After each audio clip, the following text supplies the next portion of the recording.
கர்த்தருடைய பரிசுத்த நாமத்திற்கு ஸ்தோத்திரம் உண்டாவதாக. இன்று கர்த்தருடைய வார்த்தை, லேயாள் யாக்கோபுக்கு பெற்ற குமாரத்தியாகிய தீனாள் தேசத்திற்கு பெண்களை பார்க்க புறப்பட்டாள். ஆதியாகமம் 34வது அதிகாரம் 1வது வசனம்.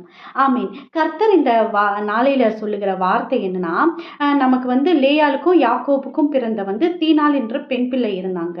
அவங்க தேசத்துல பார்க்க போகும்போது அவங்க கற்பை இழந்து விட்டாங்க. லேயாள் கிட்ட அநேக நல்ல குவாலிட்டிஸ் இருக்கு. லேயாள் அவ்வளோ ஒரு நல்ல ஒரு குணநல உள்ள ஒரு பெண்ணா இருந்தாங்க. அவங்க கணவனோட அன்புக்காய் ஏங்குனாங்க. அவரோட அன்பு ராகேல் மேல மட்டும்தான் இருந்தது.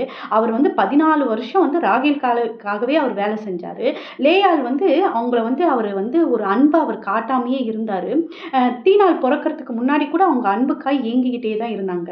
இங்க லேயாள் கிட்ட எவ்வளோ நல்ல எண்ணங்கள் நல்ல காரியங்கள் இருந்தாலும் அவங்க கணவரோட அன்புக்காய் ஏங்கி ஏங்கி ஏங்கி ஏங்கி பெண் பிள்ளையும் சரி ஆண் பிள்ளைகளையும் சரி அவங்க பார்க்காம விட்டுட்டாங்க.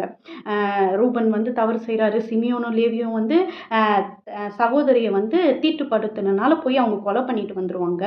அப்போ நம்மளும் அதே மாதிரி தான். கணவரோட அன்பு முக்கியம்தான், அது தேவைதான். ஆனால் அதை எதிர்பார்ப்பது தவறல்ல. ஆனால் பிள்ளைங்களோட எதிர்காலத்தை நம்ம பார்க்க வேண்டியது அவசியமாக இருக்குது. கணவரோட அன்பு இல்லாதனால அநேக பெண் பிள்ளைகளையும் ஆண் பிள்ளைகளையும் பார்க்க முடியாமல் போகுது சில பெண்களுக்கு. ஆனால் நமக்கோ ஆவிக்குரிய மணவாளன் இயேசு கிறிஸ்து மட்டும்தான். உலகத்தில் ஹஸ்பண்டோட அன்பெல்லாம் மாறி போயிடும். அவங்க அன்பாக இருப்பாங்க, சில பேர் அன்பாக இருக்க மாட்டாங்க.